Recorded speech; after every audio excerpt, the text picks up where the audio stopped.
올해는 제가 요한복음 21장까지 전 구간을 강의하겠다고 말씀을 선포한 해이기 때문에 여전히 요한복음 본문을 이어갑니다마는 이어가는 본문의 말씀을 통해서 우리가 하나님을 더 깊이 만나는 일에 대하여 오늘 본문의 말씀은 우리를 어떻게 이끌어갈까 기대하는 마음으로 말씀을 들으시고 그 말씀을 통하여 이 어려운 시기에 주님을 더 깊이 만나는 저와 여러분이 되시기를 주의 이름으로 축원합니다.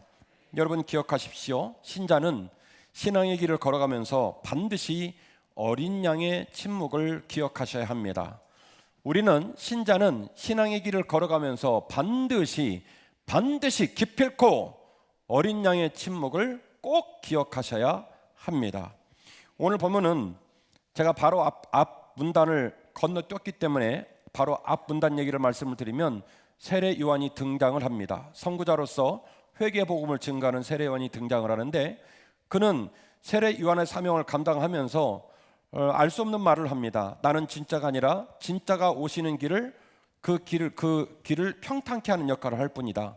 진짜가 내 뒤에 오신다라고 예고 방송을 하고 나서 이제 오늘 본문 말씀 29절에서 34절의 말씀을 통하여 내가 말한 그분이 바로 이분이다라고 설명하는 본문이 오늘 우리 부목사님이 읽어주신 1장 29절에서 34절 구간에 나오는 말씀이 되겠습니다. 오늘 이 말씀을 통하여 세례 요한은 주님을 다음과 같이 정리하고 있습니다. 예수님은 세상 죄를 지고 가는 어린 양이시다. 그리고 이 예수님은 세례 요한보다 뒤에 오셨지만 사실은 세례 요한보다 앞에 계신 분이다라는 논리를 펼칩니다. 이해가 되는 말이에요? 안 되는 말이에요? 안 되는 말이죠. 왜냐하면 세례 요한이 앞에 있고 예수님이 뒤에 있잖아요. 그러면 세례 요한이 앞에 있고 뒤에 있는 거지 어떻게 본인이 앞에 있긴 하나 예수님은 뒤에 있긴 하나 그러나 내 앞에 계시다. 이 어법이 맞지 않는 언어를 씁니다. 왜 그런 언어를 쓸 수밖에 없었을까? 우리가 요한복음을 같이 읽으셨잖아요. 같이 보실까요? 요한복음 1장 1절 피셨어요? 시작. 태초에 말씀이 계시니라. 이 말씀이 하나님과 함께 계셨으니 이 말씀이 곧 뭐라고요? 하나님이시니라. 이렇게 말씀하고 있습니다. 예수님께서 세례 요한보다 현재 시점으로 따지면 뒤쪽에 있는 건 맞습니다만은 예수님이 하나님이시라는 사실이 확인되는 순간 어떤 방식으로든지 예수님이 정말 메시아이시다라는 사실이 확인된 순간 예수님은 세례 요한의 뒤에 계시지만 이제 위치가 어디로 바뀌어요? 세례 요한보다 훨씬 앞으로 바뀌게 될 겁니다. 이 사실을 본문의 말씀을 통해 세례 요한은 얘기했고요. 그리고 그 뒤에 계신 예수님께서 세례 요한에게 세례를 받으시는 이유는 그 예수님께서 이 세상을 구원하러 오신 메시아라는 사실을 이스라엘 백성에게 드러내시기 위하여 세례를 받으셨다. 이렇게 얘기를 하고 있습니다. 자, 이 일을 이뤄가는 노정 속에서 예수 그리스도께서 이처럼 삶의 노정에 힘들고 깨지고 아프고 눈물 나고 하나님 너무너무 어려워요. 이 역사의 와중에도 코로나19가 판을 치고 있고 사는 게 너무너무 버겁고 무거운 와중에도 하나님, 예수님이 우리와 함께 계시나요? 예수님 우리를 돌보시나요? 예수님이 우리에게 소망이 되시나요? 궁금해서 진눈깨비가 날리는 이 아침에도 무릎을 조아린 여러분에게 하나님 말씀을 통해서 얘야, 네 말이 맞아. 예수 그리스도가 너와 함께 있어. 예수 그리스도께서 네 눈물 나는 삶을 기쁨과 행복으로 바꿔줄 거야. 이 귀한 말씀이 우리 마음에 들려져야 거기서도 사는 거예요. 아멘이시죠? 29절 말씀입니다. 이튿날 요한이 예수께서 자기에게 나아오심을 보고 이르되 보라 세상 죄를 지고 가는 하나님의 어린 양이로다. 내가 전에 말하기를 내 뒤에 오는 사람이 있는데 나보다 앞선 것은 그가 나보다 먼저 계심이라 한 것이 이 사람을 가리킴이니라. 지금 제가 설명한 얘기가 나오고 있죠?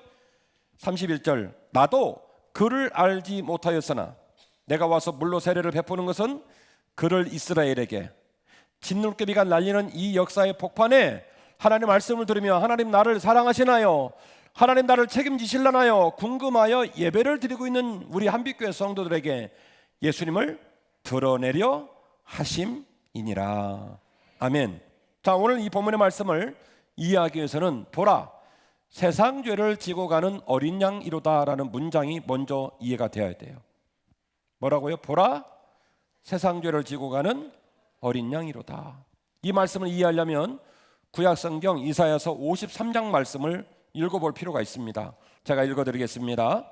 4절 이하의 본문인데요. 그는 실로 우리의 질고를 지고 우리의 슬픔을 당하였거늘 우리는 생각하기를 그는 징벌을 받아 하나님께 맞으며 고난을 당한다 하였노라. 그가 찔림은 우리의 허물 때문이요 그가 상함은 우리의 죄악 때문이라. 그가 징계를 받음으로 우리는 평화를 누리고 그가 채찍에 맞음으로 우리는 나음을 받았도다. 우리는 다 양 같아서 그릇 행하여 각기 제 길로 갔거늘 여호와께서는 우리 모두의 죄악을 그에게 담당시키셨도다.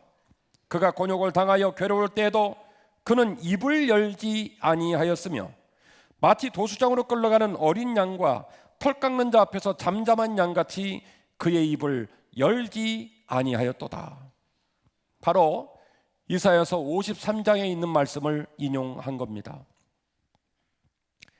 구약성경 이사야서 53장은 언젠가 이스라엘 백성을 구원하러 오실 메시아가 어떤 모습으로 이 세상에 올 것인지를 예언하고 있는 본문입니다. 그는 신중의 신으로서 죽지 아니하며 병들지 아니하며 구름을 타고 다니며 수많은 자들 앞에 기적을 행하는 신이시다 라고 말씀하지 않으셨어요. 그는 세상의 죄를 지고 묵묵히 침묵하며 길을 걸어가는 어린 양과 같은 분이시다. 그래서 제가 오늘 설교 제목을 어린 양의 침묵이라고 지었던 겁니다. 그가 채찍을 맞아 피를 흘리고 눈물을 뚝뚝뚝 흘리며 고난의 길을 걸어갈 때에 우리는 얼마나 많은 죄를 지었으면, 얼마나 나쁜 사람이면 저렇게 채찍을 맞으며 저렇게 고난을 당하며 저렇게 모진 인생의 길을 걸어간단 말인가 손가락질을 하였지만, 어린 양 되신 예수님은 원망하지 않고 묵묵히 침묵하며 그 길을 걸어가셨다. 여러분이 누군가를 위해 희생하고 있습니다. 그 사람 때문에 개고생을 하고 있습니다. 근데 그 사람이 그걸 몰라줍니다. 감사해요, 열받아요. 근데 개고생 정도가 아니라 채찍을 맞고 살점이 떨어져 나가고 아침 9시에 매달려가지고 오후 3시까지 사람이 산채로 말려 죽는 형벌이에요. 온몸에 피를 쏟아붓고 물을 쏟아붓고 죽어갑니다. 근데 몰라줘요. 지들 때문에 매먹고 앉았는데, 저들 때문에 죽어가는데 몰라줘요. 여러분, 그게 열받는 일로 끝날 일이요? 아마 여러분 같으면 비명을 지르고 소리를 지르고 억울하다고 아마 가만히 있질 않을 겁니다. 근데 이사야서 53장은 말하기를 그들 때문에 매를 맞고 그들 때문에 피를 흘리는 예수님의 고난의 길을 바라보며 얼마나 많은 죄를 지었으면, 얼마나 나쁜 사람이면 저런 고난을 당하겠냐고, 한심한 인생이라고 그랬다는 거예요. 그때에 주님은 억울하다는 말 한마디를 하지 않고 묵묵히 무엇하시며 침묵하시며 당신의 길을 걸어가셨대요. 이게 세상 죄를 지고 가는 어린 양의 모습입니다. 자, 왜 어린 양을 예로 들었을까? 저는 경험한 일이고 또 저와 여러분이 함께 TV에서 자주 보는 거 먼저 얘기를 하죠. 양은 털이 5cm 이상 두껍습니다. 털이 체온을 유지해주고, 그리고 늑대 같은 짐승들이 깨물어도 털이 워낙 두꺼워서 그 털이 피부가 뚫고 들어오는 걸 막아주는 역할을 해서 털이 굉장히 중요한 짐승입니다. 근데 주인이 양털을 깎죠, 바리깡으로. 그거 가끔 보시잖아요. 뉴질랜드랑 나오는 거 보시잖아요. 그러면 어떡합니까? 막 목동들이 와가지고 사지를 붙들고 밧줄로 묶고 그리고 양털을 깎습니까? 안 그래요. 양들이 막 줄 서 있으면 주인이요 그냥 양 모가지를 딱 끌고 와가지고 막 바리깡으로 밀어요. 근데 양들이요 비명 한 번을 지르지 않아요. 몸부림치지 않아요.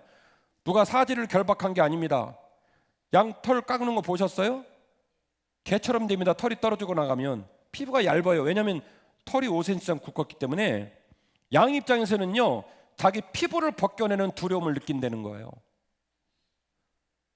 그냥 일반적으로 우리 강아지들 면도하는 게 아니에요. 양 입장에서는 털이 아니라 자기 피부가 벗겨져 나가는 두려움을 느낀다는 거예요. 그런데 사지를 결박하지 않고 그냥 주인이 양 목을 딱 잡고 그냥 털을 밉니다. 누구만 알 수 있는 성정이냐면 양을 많이 길러본 목동들만 알 수 있는 특성이에요. 이스라엘 민족이 무슨 민족이죠? 유목민족이에요. 양을 항상 돌본단 말이에요. 야곱 이야기, 이상 이야기, 아브라함 이야기 기억나시죠? 두 번째, 이사야서 53장에 말했던 양털을 깎는 자 앞에 선 양처럼 보였다는 말, 그 표현 설명했고요. 또 하나는 도수장에 끌려가는 양과 같았다라는 표현입니다. 제가 몽골로 선교를 갔을 때 몽골의 목장주들은 한국에서 선교를 온 사람들이 양에 관하여 대단히 궁금해한다는 걸 다 압니다. 그래서 하르박이라고 하는 그 몽골의 전통 음식, 그 양고기로 만든 음식이거든요. 그걸 만들 때 한국에서 온 분들을 다 불러요. 쭉 둘러서게 하고 거기서 양을 잡습니다. 양 한 마리를 데려와서 양을 뒤에서 꼭 끌어안고 이 목덜미 밑에를 절개를 합니다. 절개를 하고 손을 집어넣어서 양의 목숨을 끊어요. 근데요, 양이 마지막 숨이 끊어지는 순간까지 비명 한 마를 안 질러요. 시골 사신 분들은 기억하실 겁니다. 옛날에는 도축장이 따로 없고 시골에서 짐승들을 잡았잖아요. 어떻게 해야 돼요? 앞발 결박하고 뒷발 결박하고, 그리고 짐승을 잡으면요, 짐승의 우짖는 소리가 동네에 쩌렁쩌렁 울립니다. 죽어가는 짐승이 자기의 죽음을 애도하며 막 몸부림을 치거든요. 그러니까 그 모습을 본 한국에서 간 분들은 다 울어요. 안 우는 사람이 없어요. 왜요? 그 목장주는 한국인들 앞에서 그냥 양을 하나 잡지만 우리는 말씀을 통해 평상시 들었거든요. 이사야서 53장에서 말하기를 주님이 마치 어린 양과 같아서 도수장에 끌려가는 모습으로, 때로는 털 깎는 자 앞에서 털 깎이는 모습으로 침묵하시며 아무 말 없이 그 길을 걸어가셨다. 그래서 보라, 세상 죄를 지고 가는 하나님의 어린 양이로다라는 표현을 쓴 겁니다. 이 어린 양의 말씀을 묵상하면서 우리는 또 다른 성경 출애굽기 12장의 말씀을 이해할 필요가 또 있습니다. 이스라엘 백성들이 애굽의 억압과 핍박 속에서 신음신음 앓는 힘겨운 삶을 나아갈 때에 하나님께서 그들을 구원하시기 위하여 10가지 재앙을 보내시는데 마지막 재앙은 그 땅의 장자를 멸하는 것이었습니다. 하나님이 이스라엘 백성을 살리시기 위하여 그들에게 명령합니다. 난지 1년 된 어린 숫 양을 잡아서 그의 피를 문설주, 좌우의 문 기둥과 임방, 좌우의 문 기둥을 연결시키는 횡축으로 올라가 있는 뚜껑 역할을 하는 그곳에 양의 피를 발라라. 죽음의 사자가 그 땅을 내려오다가 양의 피가 문설주와 임방에 발쳐진 집을 보면 그 집을 유월 넘어가게 될 것이다. 그래서 이스라엘 백성이 무슨 절기를 지키냐면 감격적인 유월절을 지키는 겁니다. 누구의 피가, 어린 양의 피가 그 집의 장자의 목숨을 살린 거예요. 그래서 성경에서 계속 언급되고 있는 보라, 세상 죄를 지고 가는 어린 양이로다라는 표현은 예수를 믿는 우리에게는 굉장히 중요한 표현입니다. 저도 죄인이고 여러분도 죄인입니다. 우리들이 이 죄를 위하여 예수님께서 모진 십자가의 짐을 지셨는데 마치 어떤 모습으로 졌냐면 어린 양처럼, 도수장에 끌려가는 어린 양처럼, 양털 깎는 자 앞에 아무 말 없이 몸을 내주는 그 어린 양처럼 예수님이 우리의 죄를 위해 고난의 길을 침묵하시며 묵묵히 걸으셨기에 우리는 신앙의 길을 걸어가며 반드시 어린 양의 침묵을 항상 기억해야 할 줄로 믿습니다. 우리 안에 죄가 불뚝불뚝 올라올 때마다, 우리 안에 교만과 어긋난 인성이 올라올 때마다 우리를 위해 고난당하시고 어린 양의 길을 침묵하며 걸으셨던 우리 주님을 묵상하는 저와 여러분이 되시기를 주의 이름으로 축원합니다. 그러므로 성령 충만이 주님을 알게 하고 온전한 믿음을 깨닫게 하는 줄로 믿습니다. 세례 요한은 오늘 본문의 후속절 말씀을 통해 이 어린 양이신 예수님께서 우리에게 어떤 일을 하실 수 있는지, 성령이 보여주시고 이끌어 가실 것이라는 전망을 우리에게 들려주십니다. 비록 예수님은 지금 약한 모습으로 세례 요한에게 세례를 받고 있지만 그 세례를 받으시는 예수님께서 우리에게 어떤 존재이시고 어떤 일을 하실 수 있을런지 누가 알려준다고요? 성령님이 알려주신다고 이야기합니다. 본문의 말씀 32절입니다. 요한이 또 증언하여 이르되 내가 봄에 성령이 비둘기같이 하늘로부터 내려와서 그 위에 머물렀더라. 나도 그를 알지 못하였으나 나를 보내어 물로 세례를 베풀라 하신 그이가 나에게 말씀하시되 성령이 내려서 누구 위에 머무는 것을 보거든 그가 곧 성령으로 세례를 베푸는 이인 줄 알라 하셨기에 내가 보고 그가 하나님의 아들이심을 증언하였노라 하니라. 아멘. 세례요한이 이렇게 말합니다. 나에게 천국복음, 특별히 회개의 천국복음을 증거하라 말씀하신 하나님께서 내게 또 다른 명령을 하나 주셨는데 네가 천국복음을 증거하다가 누군가가 너에게 세례를 받으러 왔는데 그가 세례를 받을 때 하늘이 열리고 성령님이 그 위에 비둘기처럼 임하면 그가 누구냐면 장차 성령으로 세례를 베풀 분인 줄 알라 말씀하셨는데 실제로 예수님에게 세례를 딱 베풀자 그가 들었던 세례 요한이 하나님께 들었던 일이 그 눈앞에서 벌어진 걸 내가 보았다 이 얘기예요. 자, 그러면 이 말이 무슨 말일까를 알아들으시려면 이 이야기를 조금 더 자세히 기록하고 있는 본문을 우리가 읽어볼 필요가 있습니다. 마태복음 3장 15절에서 17절까지의 말씀이 되겠습니다. 제가 읽어드립니다. 예수께서 대답하여 이르시되 내가 이제 허락하라. 우리가 이와 같이 하여 모든 의를 이루는 것이 합당하니라 하시니 이에 요한이 허락하시는지라. 예수께서 세례를 받으시고 곧 물에서 올라오실새 하늘이 열리고 하나님의 성령이 비둘기같이 내려 자기 위에 임하심을 보시더니 하늘로부터 소리가 있어 말씀하시되 이는 내 사랑하는 아들이요 내 기뻐하는 자라 하시니라. 할렐루야. 마태복음 3장 15절 이하의 본문은 예수님께서 세례 요한에게 세례를 받으실 때 하늘의 문이 열리시고 하늘에서 목소리가 들려 이르시되 이는 내 사랑하는 아들이라 말씀하셨고 성령님이 그 위에 비둘기처럼 임하셨다 이렇게 기록을 하고 있습니다. 오늘 본문은 말합니다. 세례 요한이 내가 예수 그리스도에게 세례를 베풀 때 하나님께서 하늘의 문이 열리고 성령이 비둘기처럼 임하는 것을 보아 앞으로 이분이 너희에게 참 소망이 되고 성령의 세례를 베풀며 그 성령의 세례를 통하여 힘들고 어렵고 삶의 노정이 고단한 삶의 노정을 완주할 수 있는 힘을 공급하시고 그 길을 인도하실 성령 세례의 주인이신 예수 그리스도인 줄 내가 알았노라 이렇게 고백을 한 겁니다. 결론입니다. 주님은 어린 양으로 우리의 죄를 위해 죽으시고 성령으로 우리를 승리의 길로 이끌어 가시는 주님이신 줄로 믿습니다. 첫 번째, 주님은 어린 양으로 우리를 위해 죽으셨고요, 그리고 성령으로 우리를 승리의 길로 이끌어 가시는 주님이신 줄로 믿습니다. 주님을 온전히 만나면 우리를 위해 어린 양으로 침묵하시고 죽기까지 순종하신 주님의 은혜가 우리 마음을 사로잡게 됩니다. 성령이 충만히 임하시면 우리는 하늘 소망을 가지게 되고 이 땅을 넉넉히 이기는 신자의 행복을 누리실 수가 있어요. 제가 지난주에 예배 마치고 차를 끌고 무려 5시간 반을 달려가서 전라남도 신안군 증도면 장골이라는 교회에 가서 10번 새벽 5시, 오전 10시 반, 저녁 7시 하루에 3번씩 집회를 해서 수요일 저녁까지 10번 부흥회를 하고 왔어요. 그곳에 계신 분들은 평균 연령이 70에서 80이십니다.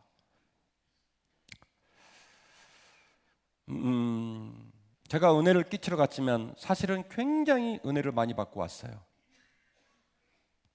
저 고령이신 분들이 얼마나 열심히신지 너무 은혜를 많이 받고 왔고요.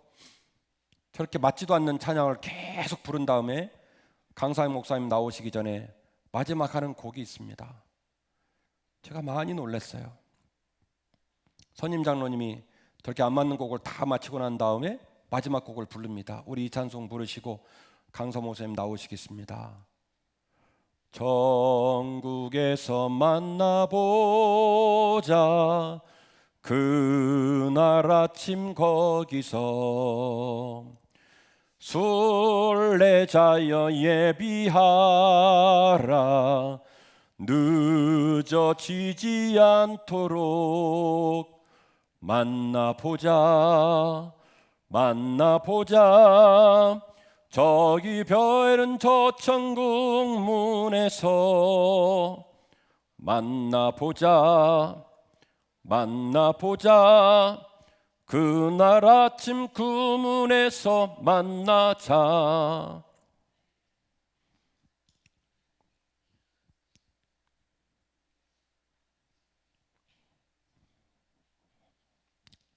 장로님이 이렇게 멘트를 합니다. 여러분, 나나 여러분들이나 늙어가지고 살아온 날보다는 살 날이 짧고 조금 있으면 주님 만날 터인데 여기까지도 잘 했으니까 나머지도 잘 하다가 갑시다. 누가 먼저 죽을지 모르겠지만 우리 천국에서 다 만납시다. 그러는데 아이고, 마음이 얼마나 아프고 얼마나 감사한지. 우리 동네는 롯데타워 옆에 있는 잘 나가는 동네인데 할머니들도 라면 머리 놓고 다 컬러 가지고 비싼 머리 하고 있고 화장도 예쁘고 옷도 예쁜데 어쩌면 그렇게 이 세상에 바쁜 게 많고 가질 게 많고 부족한 게 많아서 매주일 교회를 오지만 우리는 맨날 그렇게 뭐가 그렇게 불만이고 뭐가 그렇게 마음에 안 들고 속상한지. 드럼도 없고 반주자도 없고 맞지도 않는 푹 치면서 맨 마지막 곡은 천국에서 만나보자. 여러분, 믿음은 이런 겁니다. 그분들이 저한테 이렇게 말씀하셨어요. 목사님 말씀을 평생 들었지만은 막상 늙고 나서 보니까 인생 일장춘몽이라는 말이 그렇게 마음에 와닿는다는 거예요. 새끼도 차도 집도 옷도 젊은 날의 직업도 시절이 지나가면서 보니까 지나가는 꿈결 같은 것들이지 아무 의미가 없더라는 거예요. 평생의 삶이 오랜 기간인 줄 알았더니 바람처럼 지나가 버리고 이제 생애 노정의 마지막 순간에 주님 만나를 생각하면서 목사님 통해 은혜 받으니 얼마나 마음이 기쁜지 모르신다는 거예요. 성도 여러분, 주님을 온전히 만나면 우리를 위해 어린 양으로 침묵하시고 죽기까지 순종하신 주님의 은혜가 우리 마음을 사로잡습니다. 꼭 기억하십시오. 성령이 충만히 임하시면 우리는 하늘 소망을 가지게 되고 이 땅을 넉넉히 이기는 신자의 행복 또한 누릴 수 있을 줄로 믿습니다. 저는 전라남도 신안군 증도면 장고리교회 성도들에게 진짜 믿음과 진짜 소망과 진짜 오늘을 이기는 신앙이 그분들에게 있는 것을 제 눈으로 보고 왔습니다. 하나님이 복 주셔서 우리를 서울에 살게 하셨고 하나님이 복 주셔서 말도 안 되는 땅값이 있는 이 땅에서 어쨌든 간에 하루하루를 이어갈 수 있도록 하나님의 은혜를 주셨는데 감사하지 못하고 기뻐하지 못하고 지금도 여러분 너무 분노하고 너무 속상한 말들만을 입 밖으로 내뱉으면서 힘겹고 어려운 삶을 살고 있지는 않습니까? 우리에게도 이런 진짜 믿음과 이런 진짜 소망과 이런 진짜 이 세상을 이기는 신앙이 있기를 원합니다. 어린 양의 침묵, 우리를 위해 고난당하신 주님을 항상 묵상하며 우리도 온전한 믿음에 서서 그 길을 걸어가는 저와 여러분이 되시기를 주의 이름으로 축원합니다.